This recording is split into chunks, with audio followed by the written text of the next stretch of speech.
सुनो जी। हाँ बोलो भाग्यवान, क्या हुआ? आपको पता है सुबह के 8:30 बज गए हैं, आप अभी तक गुम की तरह सो रहे हो। अरे भाग्यवान, तू तो जानती है ना, मैं रात को बहुत लेट सोया था, इसीलिए तू अभी हमको थोड़ी देर और सोने दे। तो मैं थोड़ी कहा था तुमको जो अपने पियक्कर दोस्तों के साथ तुम गली गली पीकर घूमते रहो। अरे क्या हुआ बहू, तुम क्यों सुबह सुबह मेरे बेटे पर आग बबूला हो रही है? देखिए ना माँ जी, मैं कब से इनको उठाने की कोशिश कर रही हूँ। ये उठने के बजाय ये अपने सिर पर और बिस्तर रख के सो रहे हैं। तो क्या हुआ, कुछ देर और सोने दे, मेरे बेटे को उठ जाएगा 10 बजे तक। हाँ शांति, मम्मी बिल्कुल सही कह रही है। वैसे भी आज तो फुर्सत के दिन चल रहे हैं, मुझे अभी से उठवाकर हल जुतवाओगी क्या तुम? नहीं, मैं तुमसे क्यों हल जुतवाऊंगी भला, लेकिन मेरी बात एक कान खोलकर सुन लो। जो तुम 2 बीघे में अपनी सरसों की खेती किए हो, उसमें कहीं मामूर डूब जाएंगे तो तुम्हारा खेती का सत्यानाश हो जाएगा।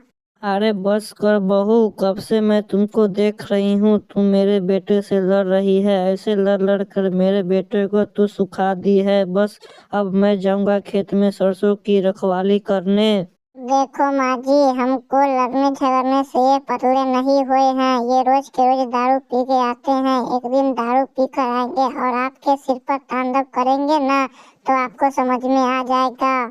अरे शांति, तू मेरी पत्नी है या दुश्मन? आखिर तू मेरी मम्मी को हमको तरफ क्यों फड़का रही है? और बताओ गाजर बहन, खाना उना बना लिया? नहीं बिमला बहन, आज तो चिंटू का मुंडन करवाना है, वहीं पे खाना पीना होगा।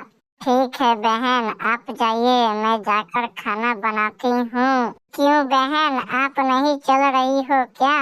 नहीं बहन, मैं नहीं आऊंगी क्योंकि हम लोगों को ना इनविटेशन कार्ड नहीं मिला है। मैं कहती हूँ तुम चलो, घूंघट उघाड़ कर वहाँ पे खा देना। इतनी लोगों के भीड़ में तुमको वहाँ पे कौन पहचानेगा। देखिए भाभी जी, उल्टी सीधी हरकत आप अपने ओर ही रखिए, हमको बेबी को आप ऐसे हरामखोर मत बनाइए।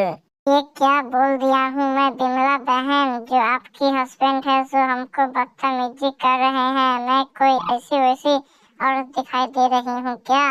अरे गाजर बहन, मेरा पति को कहना है कि जो बिना निमंत्रण के जाते हैं खाना खाने, उसे हरामखोर कहते हैं। अरे भाग्यवान, तुम इस लालची औरत को तुम क्या समझ रही हो, जैसे भैंस के आगे बीन बजाना। अरे ये क्या समझ पाएगी, तुम इससे बात ही मत करो। देखो जग्गू जी, आपको जो मन में आए सो आप मत बोलिए, वरना मैं थाने में जाकर दरोगा बाबू से आपके लिए शिकायत लगवा दूंगी और आपको थाना में बहुत पिटवाऊंगी। ऐसे कैसे आप मेरे हस्बैंड को डरवा सकती हो जेल में? मेरा हस्बैंड का कहना है कि जो बिना निमंत्रण के जाते हैं खाने और लिफाफा में 10 रुपया भी नहीं डालते हैं, इसीलिए मैं नहीं जाती हूँ कहीं निमंत्रण में। अब तो रहने ही दो बिमला बहन, मैं तो सब जानती हूँ तुमको और तुमको पति को, तुम दोनों क्या बात करते हो और क्या नहीं।